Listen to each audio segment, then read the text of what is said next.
Magic Roleta! Richard, ano, kasali ka pa? Hindi, sinishare ko nga sa kanila. It's time! Maikutin ang Magic Ruleta! Oh, go Roleta! O, go Roleta agad! Go Roleta! Roleta, Let's go! Ay, atras na yung Roleta. Oy!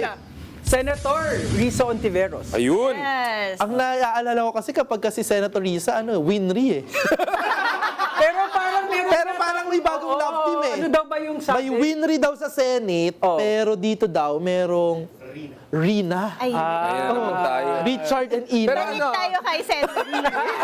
Speaking of, Senri, may protect Risa, na, di ba? Kasi may Bakit? Ano babalik sa nangyayari? kanyang... Hindi, there's a death threat to her. At saka, I think Senator Gatchalian made it clear na there'll be extra security if necessary para protektahan siya. So, hashtag protect Risa, yung pinapost ko kahapon. Because I think we have to take this thing seriously. Yes. Hindi dapat ma-normalize yung misogynist, sexist, death threat sa ating bansa. Hindi ko na alam dun sa mga grave threat context, whatever, ni Sara Duterte. But sana hindi natin ma-normalize yan. So yun ang very disappointing sa akin. Having said that, Si Senwin Yeah. naman nagsabi na yung Senate, bilang Senate President siya, nag-offer na sila ng extra security Correct. para kay Senator Risa. No? And baka dapat nga din, no, dahil kailangan nating seryosohin yung ganyang mga pagbabantay. Hindi naman din bago yung political violence sa bansang ito, no? Lalo pa yung mga binabangga ni Sen Risa. To be fair, ang lalaki ng mga binangga ni Correct. Senator Risa sa mga nagdaang taon. practically all the big players. Pogo, di ba? Yeah. Yung mga Chinese na infiltrator sa loob ng bansa, di ba? Na naging mayor pa ng Bamban Tarlac. So, very, I would assume na talagang yung mga threats na ito, it's coming from, parang serious talaga itong mga threats na to. So, Sen Risa, mag-ingat po kayo dahil sa inyong performance, I'm sure na kailangan pa kayo ng taong bayan. Tsaka doon nagsimula yung Winry, di ba? Yung team up ni Uwin at tsaka ni Senator Risa. So, doon sa issue nag-umpisa. ng, Yung Rina, dito nag-umpisa. Ay. sa China infiltration. No. I'll be honest. Balik tayo kay Senator. Hindi, nagtag-team kasi sila. Because marami nagbabash sa akin, bakit sobrang Gatchalian ka, Sherwin ka? Di ba si Sherwin, top donor kayo, Sara, ganun. Oo. Yeah, we know that. But in fairness to the guy, may arc of redemption siya. I would say he has gone even way more than redemption. Yes. Kaya ako, I supported his, di ba, his elevation ba to being the Senate President. Because I feel he's the right person to put the whole thing together. Tsaka, I've always parang talk about this with you, Richard, din, no? Yeah. Na, alam mo, para magkaroon ng ginhawa yung ating bayan, kailangan natin tanggapin na may mga ibang mga kasama tayo sa politika, may mga kababayan tayo, kamag-anak, Pluralistic. na magbabago yung kanilang pagtingin. Correct. And we I have to think be we ready to should embrace welcome them. and embrace 100%. them, di ba? Dati sumuporta siya sa kandidatura ni Vice President Sara. Pero makita mo naman, nung tines, kaya niya bang tumindig para sa interes ng Pilipinas? Correct. O kakampi siya sa China? Pinakita niya, kaya niyang tumindig para sa ating bansa. And that's a behavior that should be rewarded and embraced, di ba? Naging Winry talaga tong episode. Winry to, winry. At babalik ko rin kay Hindi Winry. Senator ka. Oo, go, babalik ko din go. sa point ng violence against women in politics. Correct. Diba? Exactly. Alam, bakit natatarget si Senator Risa Hontiveros? Kasi matapang siya. Correct. Tumitindig siya laban sa korupsyon, laban sa iba't ibang mga anomalya na nasa likod nito mayayaman, makakapangyarihang mga tao. Diba? Yun yung una, violence against women in Correct. politics. Tapos next, kapag gagamitin talaga natin yung Facebook, yung comment section sa iba't ibang social media platforms para bantaan ang isang tao, lalo na nababantaan natin sila on the basis of their gender or their sexuality. This is called technology aided gender-based violence, 'di ba? So nakikita natin again yung kultura ng paggamit ng violence laban sa mga kababaihan para sila ay manahimik. Violence laban sa kababaihan para tigilan nila ang paninindigan sa tama. At higit sa lahat, violence para yung lahat ng mga babaeng nanunood at lahat ng mga taong nanonood sa ganitong behavior ng isang babaeng matapang, matatakot na gawin din ang pagiging matapang, ang pagkakaroon ng pananandigan. Gandang point, Ang mali nila doon, akala naman nila magpapatinag si Senri sa mga correct. pananakot If they're trying to make an example of Senator Risa, well, Senator Senator Risa Risa will will show make you. an example of them. Exactly. Pero ako, I'm still a bit disappointed. Again, I'm disappointed with Kanino? some friends. No, I mean, in our own world and circles. pangalanan mo. Hindi, let's be honest. Senator Risa is the only one from the non-DDS camp na sabi niya, bukas siya na tumakbo bilang president. Yes. And usually what you hear is, two completely opposite, diametrically opposed, mutual exclusive things. Parang sa isang banda, di, ano siya kasi mestiza siya, mukha siya mabait, hindi siya pwedeng presidente. And at the same time, di, masyado siyang radical Aktivista yan, hindi yan pwede maging presidente. I feel that's a very misogynistic, red tagging kind of conversation. I will really call that out. And sometimes I hear it from people that I expected more from. Siguro may iba silang sinusuportahan, but I feel isa yan sa pinaka mga pathetic na arguments I've heard against her as a potential candidate for the opposition. Ako, I just want to flag that lang. Kasi may hugot ako dyan sa ganyan. Tsaka appreciate natin, mission ready si Senator Risa. 100%. And some- 100%. Alam ko minsan gusto natin yung mga medyo incompetent, mga walang karanasan sa pamumuno, no? Pero ibang klase din talagang makita na may tao na papasok sa session naghanda, papasok sa session nag-aral, bago mag-akusa nag-imbestiga. Kaya gugulong yung investigasyon ng kanyang mga committee hearings. And eto, nagpahayag siya, maaari, interesado siyang tumakbo at walang duda, may kakayahan, naghahanda, mission ready, di ba? Di baka kaya nga yung sinasabi ng Risa, yung relatability. Yung mga iba relatable kasi daw kunyari tamad sila. So parang kung tamad ka rin makakarelate. Baka sa problema ka rin, masyadong mataas na standard na intimidate ang Kaya tao. pala I find that very problematic yung ganyan Oo, discourse. kaya pala ako, kay Sen Risa ako nakaka-relate, ha? Linggo nagtatrabaho. Hindi naman masyadong obvious. Siya lang walang eye bags. Sa amin lahat, siya lang walang eye bags. Kaya nga Sino bang ano niya? For the momentum tayo. Sino Go! kaya? Nawala yung momentum. Nawala yung momentum. Go roulette. Rolero. Sino yan? Ay, sa bang mission ready. Matibag, na literal na hot seat no sa 2 araw ng impeachment trial no. So May love team din pala siya, no? oo, sino bang Nang misis Oo, niya na tinanong, congresswoman ng diba? Oo, Laguna. pumasok sa linya ng sa defense. Fell in no? love again, Oo. sabi niya, no? All over again, may mga ganun pa sila. Parang, taray, di ko na, parang pag tinignan mo siya, di mo ma-expect. Parang, masyado makapa yung transition. Biglang naging love story yung nangyari. Out of nowhere. Oo. Naging medyo controversial siya kasi 'di ba bago pa umupo si NBA Director Matibag, nagpauna ng sinabi yung Cayetano siblings na palang sila ay allegedly sinethreaten na senator judges because binubuksan ulit yung investigation dun sa kaldero ni Senator Cayetano, no. So yun, tingin ko naman ay naging maayos naman ng pagpapaliwanag eh. Ang tinatanong kanina ay ang tinanong sa kanya nung trial ay naging totoo ba yung threat? Kung na ginawa ba, sinabi ba, binigkas ba ng Vice President? Kinonfirm naman niya. Ako parang nung nakaraang testigo, tapos ito si NBI Director, parehas nakakakitaan natin na yung mga namumuno sa National Bureau of Investigation, duty-bound. Diba? Merong threat sa Pangulo, nag-imbestiga sila, ginawa nila yung trabaho nila, sinumitin nila yung kanilang rekomendasyon. No? So, I know na minsan talagang very polarized tayo, no? Bakbakan natin yung mga kawani ng pamahalaan kasi anti-Sara sila o dahil pro-BBM sila. No? Pero makita mo dito sa buong takbo ng trial, ma-appreciate mo din na sila, ginagawa lang nila ng mabuti sa abot ng makakaya yung kanilang trabaho bilang may mga sinumpaang tungkulin sa pamahalaan. And you cannot say that for all of the many public officials that we have, you cannot say the same thing, ha? Na ginagawa nila ng mabuti yung kanilang mga trabaho, di ba? So ito, yun yung nakita ko, di ba? And asked and answered, di ba? Pero nakakatawa kasi si the NBI Director, pinangunahan niya yung presiding officer. Kaya nga, nagkaroon sila ng ganong light moment ni SP Cheese, ni Presiding Officer Cheese. Yes, diba? Na, pinangunahan ng Presiding Officer. Okay. O, sige. Okay, okay. Next na tayo. Okay, yung Tuloy. Ano yung yung conjugal na Cheese and Win Gatchalian. Ay, magkatabi sila sa... Okay na tayo doon. Okay. Parang okay na ako.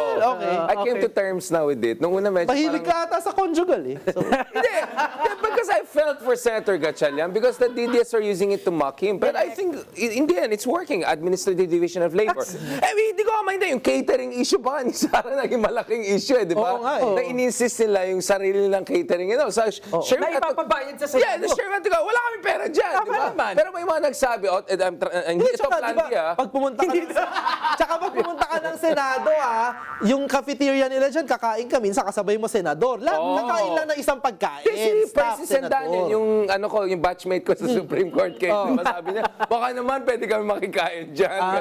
Kasi talagang in-insist na yung sarili ang catering. But, I was talking to some legal experts, sabi na, they could use this excuse na baka lasunin yung mga team niya. Sabi ko, kailangan mo ba lasunin yung kung ganyan lang yung defense team niya, wag na, diba? Hindi, minsan Baka gumaling pa. minsan kasi iisipin mo By the din way, ay, this is a joke, okay? Baka mamaya. minsan nga kasi, Richard, kakatapos na natin sa isang issue. Sabi natin nagbibitaw ng salita. May higher standards. Natin, sa bagong kaso ni Richard Aydan. Hindi, pero iisipin mo din, saan ba kasi nanggagaling yung ini-imagine nila na maaaring may problema sa pagkain, kaya kailangan may sarili silang caterer at ipapabayad sa Senado. Baka kasi ang iniisip nila, yung mga sarili nilang mga behavior at imagination. Kasi, to be fair, projection. Kasi to be fair, yung pagbabanta, pag-hire ng assassin, Correct. pagmumura, Gawain nila pagpapapatay ng Medyo mga tao. paranoid, medyo sa paranoid. kampo po yan sa kampo po nila yan associated. Ano ba yung sabi yun? You The are what you say, di ba? Paranoia is maybe You a are what you eat. projection. Kaya kailangan mo ng sarili mong I think catering. bako na lang. Or baka ang isi-serve ba ng caterer, Mary Grace Piatos? Yo! Yan ang point. Baka hindi nila nga what's going on there. Oo. Miggy Sino ba ang preferred caterer ng OVP? Yun nga eh. Ay, hindi ko Oo, alam. paimbestigahan The way natin. Sherwin said, wala kaming pera dyan. Ibig sabihin social. Mahal yan. Ay, pero hindi, alam mo, consistent dyan, yung pagiging entitled ni VP Sara. Ay, correct. Diba? Na parang kailangan lagi Hindi pa siya, obvious. Hindi obvious special at all. treatment. Lagi ikaw na lang yung biktima, ikaw na lang lagi yung kawawa. Tama, oo. Again, at the cost to the Filipino people. Tsaka But can we nakakatuwa. blame her? Kasi- If she's treated like that, like a goddess by her supporters. Ay, Nakita niyo yung kanyang lately? Oo, di ba? Talagang Can you show us? Oo. Again, parang again. Odysseus ng Oo, dating. ay. Ay, di kailangan natin si Go Roleta. At this point, Go Roleta na tayo. Go, Roleta. Sino na? Ayan. Asa na? Yun! Okay. Ito kaya, kumusta kaya? Next topic. Next Senator topic. Rodante Marcoleta. Nag-move on. Kung magtrabaho, gusto magtrabaho. May catering ba dito? Ay, hindi ko alam. May sure ako may pa-catering dyan everyday sa piitan. Kasi pinapakain. Oo. Hindi ko lang alam kung sweet ba yan, Oo. or triple sharing, or quadruple sharing dun sa Zelda. Kasi alam ko nasa Gen Pop na to si Senator Kasi Marcoleta. nga yung BJMP yan, di ba? Oo, yung tinatry na kumpletuhin. Oo, meron na tayong bong. Oo. May Jinggoy na. Oo. May Marcoleta na. Oo. Ano yung P? Pink's Yung P best ba friend. is it middle name, family name, nickname? Oo, nickname, di ba? P is for Pink's best friend. Pink's Thanks, best Ben. friend. Pero ano I was asked, kasi si Justice Carpis, kanina catering tayo na catering. So, si Justice Carpis is like my Michelin, right? For like, sinong legal luminary or not. I think, medyo nag-leak yung isang live namin na hindi niya alam na live. Is Mark Oleta a legal luminary? Oh, what did he say? Pinatanggal na lang niya. Pero yung sinabi ni Ascuna, he has not yet met the summit of his talent. Love na love ko yun si Ascuna. Very diplomatic. Oh, very diplomatic. Para siya mga The Voice, di ba? Okay ka sana, pero next season. No, but tinanong ko, ito, ano nangyari dito? Kasi sila Pia, no? The way they talk, parang talagang litigation. So, magaling ba ito mga? Tapos sabi niya, actually, yung pinakamagaling sa kampo nila was Mark Oleta. Wait, ako, Talagang, in terms of actual experience of litigation and all, wala sila, masyado yung mga... pero kahit ano. ako, I mean, syempre, kung ang measure ng galing ni Marcoleta, how he defended himself, siya yung nagpahamak Hindi, sa sarili. pero yun nga, sabi na, Diba? but Siya the naman yung irony is nagsabi, that, tumanggap siya. the irony is that I think this has become a new tradition na luto sa sariling kaldero. Di ba? Yung parang problema. Sa sobrang they get away with things. Naluto na sa Biglang, whoop! Ikaw react into that. Oo, tumalon sa Yan, sarili yan ang problema. Hindi, kasi alam nyo, si Senator Marcoleta, pinagko-comment na ng Sandigan Bayan kung bakit hindi daw dapat siya ay isuspend, preventive suspension. Kasi pag may plunder case ka, pwede kang magkaroon ng preventive suspension, no? And alam mo, ang what the law imagines kasi is that a high public official accused and charged of plunder should be preventively suspended, no? For several reasons. One is that because you are an influential person, nasa kapangyarihan ka, maaari mong itamper ang ebidensya, ang mga testigo, di ba? Correct. Kaya may dahilan, kaya kailangan ka isuspend.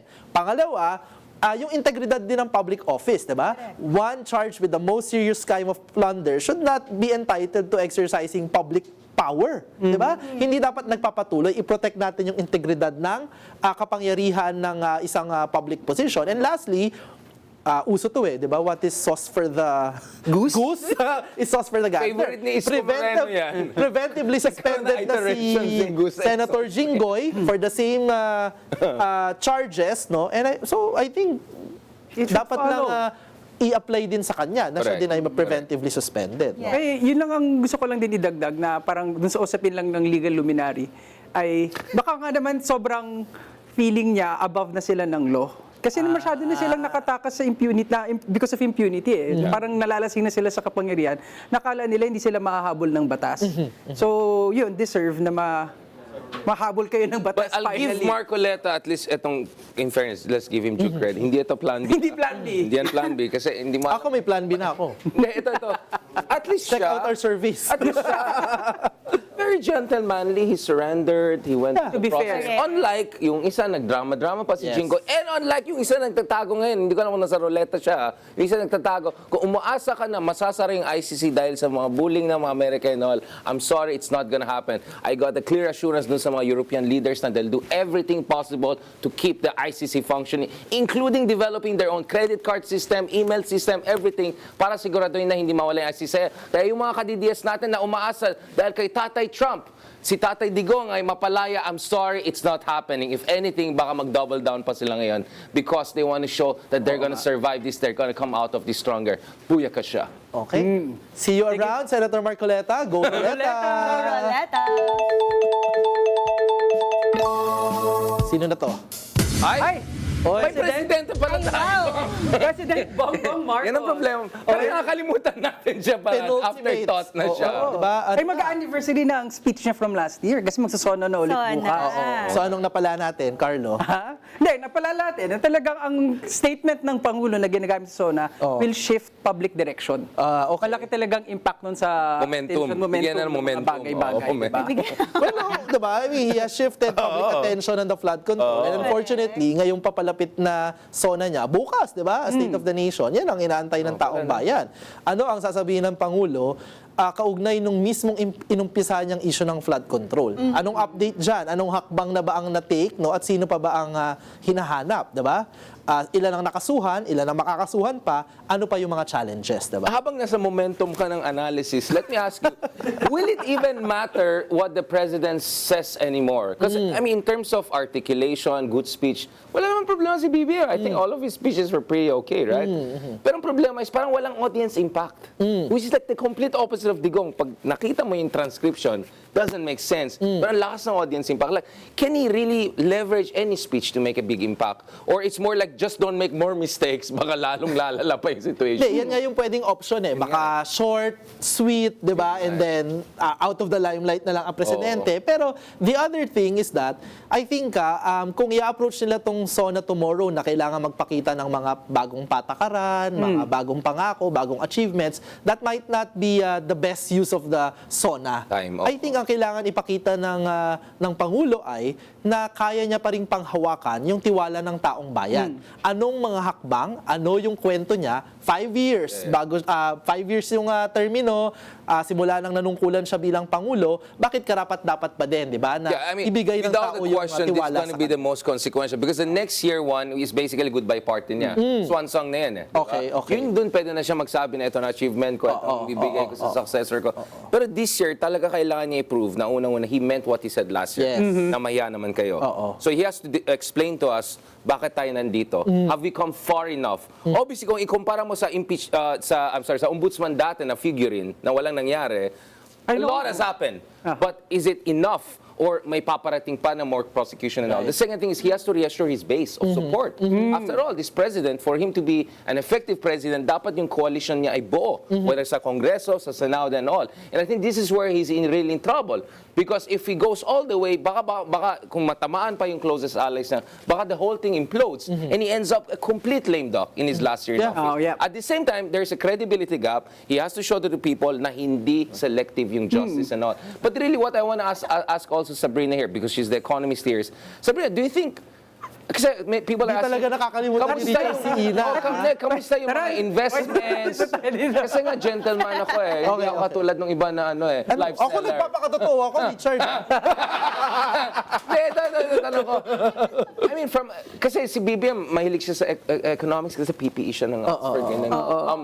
Nga ba? Kamusta na saan na tayo sa Ito ba investment? yun? Itong Pax Silica, there's a lot of discussion about this. I mean, people don't know. Has this president achieved anything? Has he brought any investment? What's going on with the economy? economy because the inflation looks bad, the peso is collapsing, the outlook is not very good, and at the same time, upper middle income na tayo. Medyo feeling yayamanin. Kamusta? Ikaw, what do you think? Ikaw na, economista sa atin, go. Mukha naman kasing itinuloy niya yung mga proyekto nung dati pang mga pangulo, di ba? Sa akin, ang pinaka-inaabangan ko na hindi naman natin pwedeng i-attribute directly to PBBM ay yung pagpapatuloy ng pag-expand ng transport system natin. Yun. Diba? Meron tayong inaabangang ilang tren, may subway, pero tandaan natin, nasimulan to bago pa siya dumating. Pinoy pa yan eh.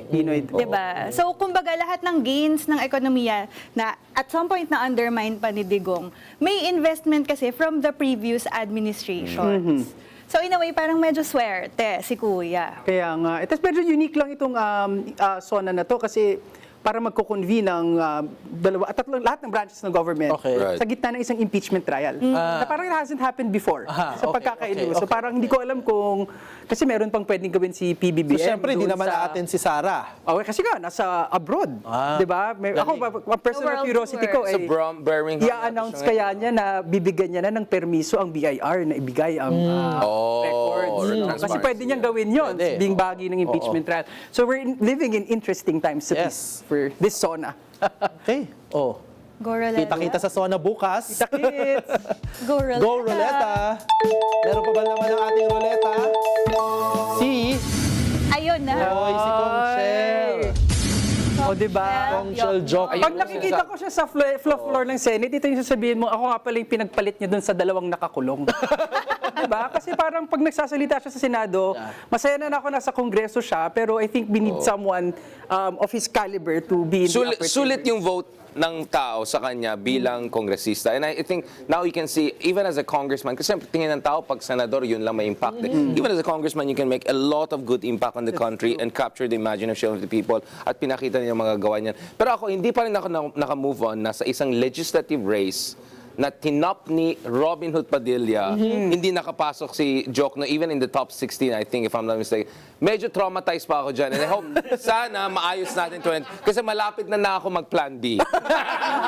Kakabalik pa lang, pero yung plan B ko parang gusto ko na mag-plan B. So give me hope. Pero Diba? Yun ano lang. din, no, di ba? Parang ang observation ngayon, tignan mo na lang, grabe yung nagbago talaga yung gulong, no? Dati kasi yung Senado, nandyan ang mga kapitapitagan, mga respetadong mga mambabatas. Ngayon, si Conchel talagang nagre-represent ng House, di ba? Parang nabaliktad eh. Correct.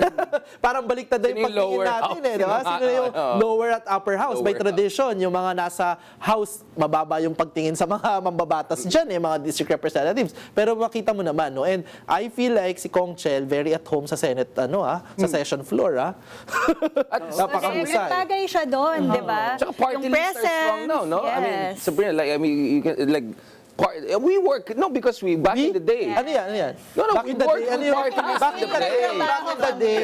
Work. Baka magkaroon ng ideas Para sa yung isang director party. natin. Okay, okay. No, back in the day, we work with Yes. party list. Alam mo, mahirap kung party list ka, parang marginalized ka.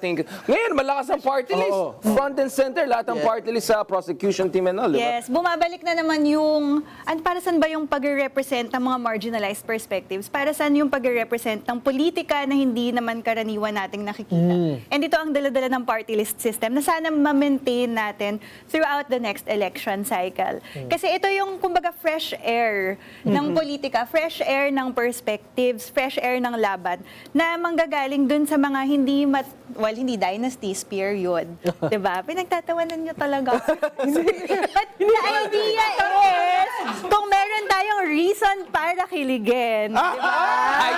Hydration break. Kiligin tayo Hydration break. sa Hydration possibility break ako dito. ng mas maayos na politika na dala ng mga representante katulad ni Shell Diokno at Exact. Akbayan Party Oo, List. di ba? Tsaka hindi Si Laila de Lima. Laila de Lima. Ang daming magaling. Saka hindi Grabe. talaga to, hindi Mamamayang liberal. hindi to tungkol sa personalidad, no? Correct. Tungkol ito doon sa yung Senado, ibalik natin yung dignidad ng Senado. Maghalal tayo ng mga mahuhusay, may kakayahan, marunong sa batas, di ba? At higit sa lahat, syempre ay tumitindig para sa interes ng taong bayan, no? Baguhin na natin 'yan. Mahaba pa po yung laban hanggang 2028. Yes.